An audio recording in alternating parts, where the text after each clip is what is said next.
कर रहे हैं। तो उन्होंने तो यहां तक के कह दिया कि 2 महीनों के बाद में प्रधानमंत्री नरेंद्र मोदी अगर बन भी जाते देश के तीसरी बार प्रधानमंत्री, तब वो इस्तीफा देंगे और अमित शाह प्रधानमंत्री बनेंगे।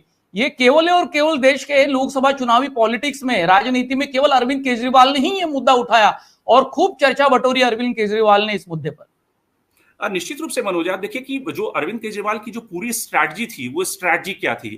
पहली उनकी स्ट्रैटेजी का एम ये था कि वोटर को कंफ्यूज करो, क्योंकि आप जब नरेंद्र मोदी का नाम लेते हैं तो किसी भी वोटर से पूछेंगे, वो कहेगा कि नहीं जी, हमें तो राशन मिल रहा है, हमें तो प्रधानमंत्री आवास योजना मिल रही है। वो प्रधानमंत्री नरेंद्र मोदी के नाम पर उसकी कोई दिक्कत नहीं है।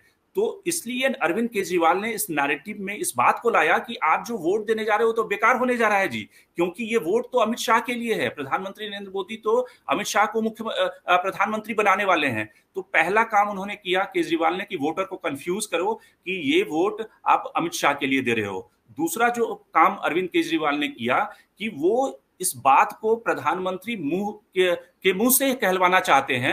अरविंद केजरीवाल के अगर कल के सारे इंटरव्यू को पढ़ें और देखें तो अरविंद केजरीवाल ने कहा कि देखिए, मैंने जो मुद्दा उठाया उस पर प्रधानमंत्री ने तो कभी डिनाई नहीं किया है कि वो 75 साल के बाद कंटिन्यू करेंगे। अगर प्रधानमंत्री ये बात कह देते हैं तो मैं मान जाऊंगा।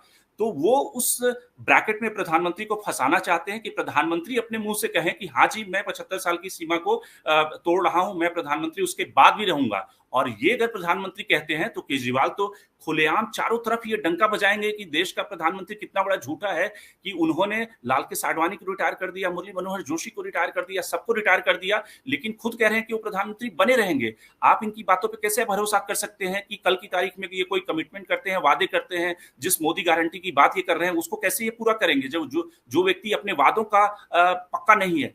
तो अरविंद केजरीवाल एक बड़ी ही ट्विन स्ट्रैटेजी के साथ उन्होंने अटैक किया और वो खेल रहे हैं कि किस तरह से प्रधानमंत्री को अटैक करके उसमें प्रधानमंत्री को फंसा करके उनकी इमेज को डाउन करो।